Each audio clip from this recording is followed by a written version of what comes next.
என்ன வேலையெல்லாம் போர் அடிக்குது போல? இல்லை இல்லை அப்படிலாம் ஒன்றும் இல்லையே. கவலைப்படாத, உனக்கான ப்ராஜெக்ட் வந்துக்கிட்டே இருக்கு. ப்ராஜெக்டா? சைட் எங்க? அதெல்லாம் தெரில. ஆனால் அந்த ஷரத் பையன் வேறு லெவல் தான். இன்றைக்கி மட்டுமே 18 கால்ஸு. எல்லா கிளைண்ட்ஸும் மீட் பண்ண கூப்பிட்ருக்காங்க. எல்லோரும் இந்த சோஷியல் மீடியா மார்க்கெட்டிங் பார்த்து தான் கான்டாக்ட் பண்ணியிருக்காங்க. நான் நாளைக்கு ஒரு 8 சைட்ஸ் விசிட் பண்ணுறேன். பேலன்ஸ் எல்லாம் மேடம் பார்த்துப்பாங்க. அதில் ஏதாவது ஒரு ப்ராஜெக்ட் கண்டிப்பாக நீ பண்ணுவேன். So congratulations.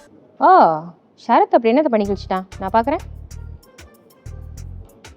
இந்த ரீல்ஸ் பாரு, 100K மேலே வியூஸ் தாண்டி போயிட்டுருக்கு. ஏங்க இதெல்லாம் ஒரு ரீல்ஸா? ஏதோ ஃப்ளூக்கில் போயிட்டுருக்கு. நான் போட்ட வீடியோஸ்லாம் மில்லியனுக்கு வியூ போயிருக்கு தெரியுமா? பெருசாக அவனை தலையில் தூக்கி வச்சு ஆடிட்டு இருக்கீங்க.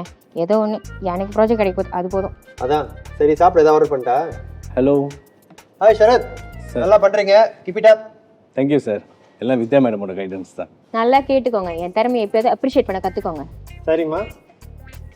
நான் இங்கே உட்காரலாமா? உட்காருங்க. நல்லா பண்ணுறீங்க, இது அப்படியே கண்டினியூ பண்ணணும், புரியுதா? கண்டிப்பாக சார். நான் என்னை இன்னும் இம்ப்ரூவ் பண்ண பார்க்குறேன். ஐ டூ மை பெஸ்ட். அப்படியே எனக்கு ஏதோ டவுட் இருந்தால் கூட வித்யா மேடம் இருக்காங்க, அவங்கக்கிட்ட கேட்டுக்கிறேன். நல்லா காக்கா பிடிக்கிறப்பா, நீ பொழைச்சிப்ப. காக்கா பிடிக்கிறேண்ணா? எனக்கு புரியலையே. சும்மா சொல்லுமா, இதெல்லாம் ஒரு பிரச்சனையா? ஸோ இப்போ நான் பிரச்சனை பண்ணுறேன்னு சொல்கிறீங்களா?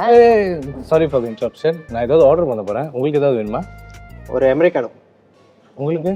எனக்கு ஒரு கேப்பச்சினோ. இல்லை இல்லை ஜாவா சிப். இல்லை ஸ்ட்ராபெரி. இல்லை ஐயா ஒரு கிரீன் டீ எடுத்து கொடுங்க. ஜாவா சிப் ஓகே தான். கன்ஃபார்ம். ஓகே. Green tea? என் புருஷன் தானே, என்னை பற்றி கொஞ்சமாக தெரிஞ்சு வச்சிருக்கீங்களா? அசிங்கமாக க்ரீன் டீ ஆர்டர் பண்ணிட்டு. சை. சாரிம்மா.